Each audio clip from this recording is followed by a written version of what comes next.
আজকে আমি এসেছি তমলুক স্টেশনে। শুনেছিলাম তমলুক স্টেশনটা নতুন করে আবার সাজিয়ে তোলা হয়েছে।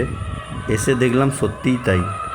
অনেক দিনই এই পাশে আসা হয়নি, এসে দেখলাম তমলুক স্টেশনটা সত্যি আবার নতুন করে সাজিয়ে তোলা হয়েছে। স্টেশনে ঢোকার আগেই দেখবেন আমাদের দেশের জাতীয় পতাকা গর্বের সাথে উঠছে। এই সেই স্টেশন যেটা নাকি আমাদের প্রধানমন্ত্রীর স্বপ্নের অমৃত ভারত স্টেশন। দেখেছেন কত সুন্দর করে সাজানো হয়েছে পুরো স্টেশন চত্বরটা। কারো যদি মন খারাপ হয় স্টেশনে চলে আসলেই তার মন ভালো হয়ে যাবে, যেভাবে সাজানো হয়েছে এখানে।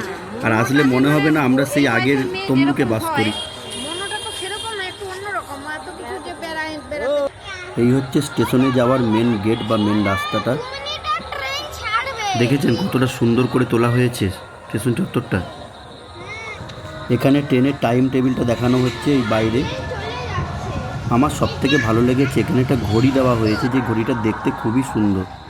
দেখেছেন এই সেই ঘড়ি।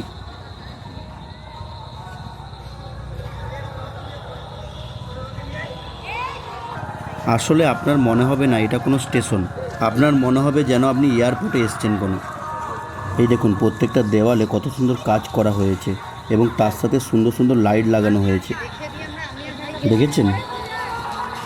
আমি এখন দাঁড়িয়ে আছি প্ল্যাটফর্মের কাছে। প্ল্যাটফর্ম থেকে দাঁড়িয়ে আপনাকে বাস স্ট্যান্ডের দিক করে পুরো আমি দেখাচ্ছি। দেখুন কতটা সুন্দর করে তোলা হয়েছে পুরো স্টেশন চত্বরটা। দেখুন, দেখেছেন? আমি এখন যাচ্ছি প্ল্যাটফর্মের ভেতরে। শুধু বাইরে নয়, বাইরের সাথে সাথে দেখুন প্ল্যাটফর্মের ভেতরগুলো কত সুন্দরভাবে কাজ করা হয়েছে।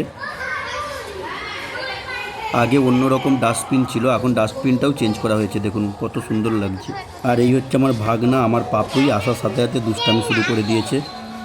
এই দেখুন আগে যে জল খাওয়ার কলটা ছিল না, ওই কলটাকেও পাল্টে ফেলা হয়েছে।